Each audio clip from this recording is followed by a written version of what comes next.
Folks, most of you know my next guest from her appearances with her parents on their popular 1970s TV show. Well, now she's written a book called Family Outing. Please welcome Chastity Bono.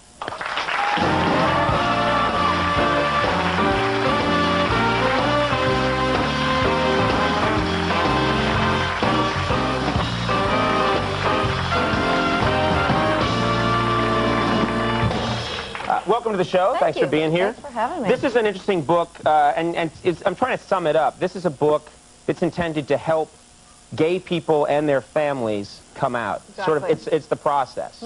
Is it a how-to book? Is it Kind of. Yeah, it's a lot. I mean, my own story is in there, so you know, it's kind of a memoir, but not really, because there's lots of other people's stories in there. So it doesn't really fall into any particular heading. But I call it a coming out guide for gay and lesbian people and their families. Right, and you know, I mean, there's a lot of different testimonials in here from different people.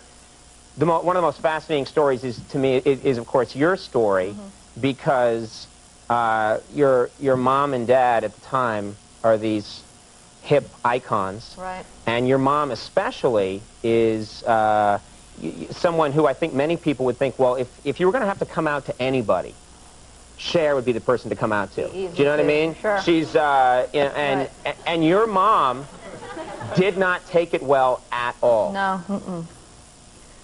You know, she reacted the way she reacted like a parent does, and you know, just goes to show how different people are in real life as as their persona. But you know, I think for her,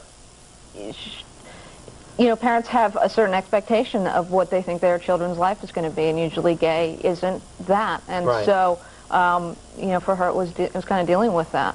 And did she think, at the time probably wasn't very educated about it, thought, this is my fault somehow, which is a common thing for parents to think. I think pretty much most parents go through that. It's my fault, I should have done this, I shouldn't have done that, all of those kind of questions. So, yeah, she beat herself up pretty good for a little while. And in the book, actually, there's where you talk about your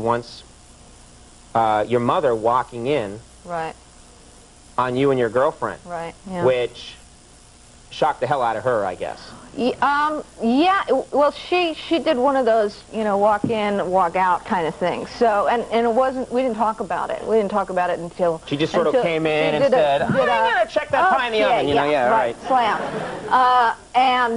And we didn't ever really talk about it. Where were you at the time? You were just in your house, or? We were staying at Tom Cruise's apartment, actually. He was doing a film, and he had two... That's odd. You're like, we want to keep our relationship secret. Right. We want to avoid the press. Let's go to Tom Cruise's house. He had bought like 2 lofts together that he was going to break down walls and turn into, and so she had one, and then everything else, including me, was in the other one, and the kitchen was, and so I think it was like, I'm going to get a drink. No, I think I'll wait till the morning. And what comes across is that your mom, a lot more, I mean, of course, I have the image that everybody has growing up watching the show and the Bob Mackie gowns and the outfits, and you just think... she's insane. Right. And she's living on the edge, and you portray her as very straight-laced in some ways. Yeah, she is in some ways, and she's not. She's a very interesting person. I mean, the Red Fox story. That was like a good indication of who this woman... Yeah, no, I mean, she was always, somehow got through the 60s and 70s without doing drugs at all. And Red Fox was on her show one time, and he walked into her dressing room and said, "Hey, Sherry, you got any Coke?" And she said, "No, but there's Dr. Pepper in the fridge." And, Red Fox was not happy. Yeah, exactly. Here comes the big one. Yeah, all right. But yeah, she's interesting in that she does have kind of a conservative side, and then she's got a real kind of devilish, rebellious streak in her as well, which I think everybody's kind of seen.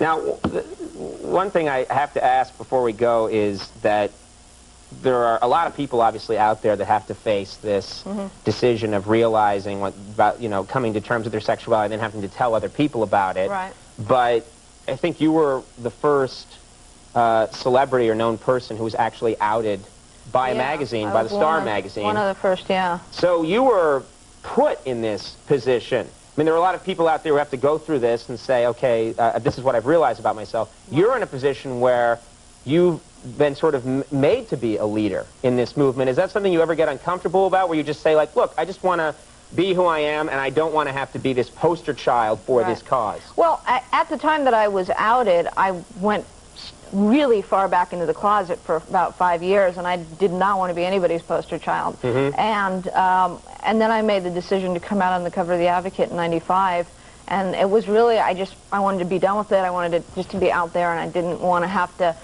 deal with tabloids and, people asking me all the time, and I just wanted to put it out there.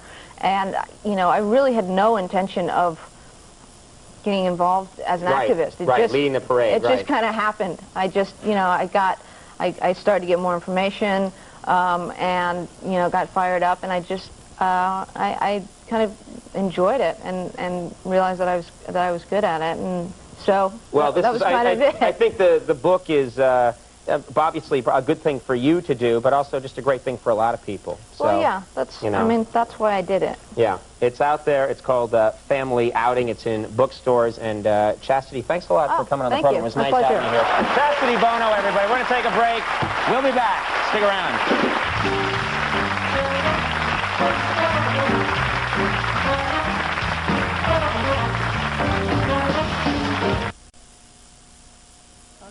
Oops, we're back. Folks, no talking on a talk show. That's our program for the night. Thanks for being here. I want to thank all my guests. Stay tuned for later. We'll see you tomorrow. Bye-bye.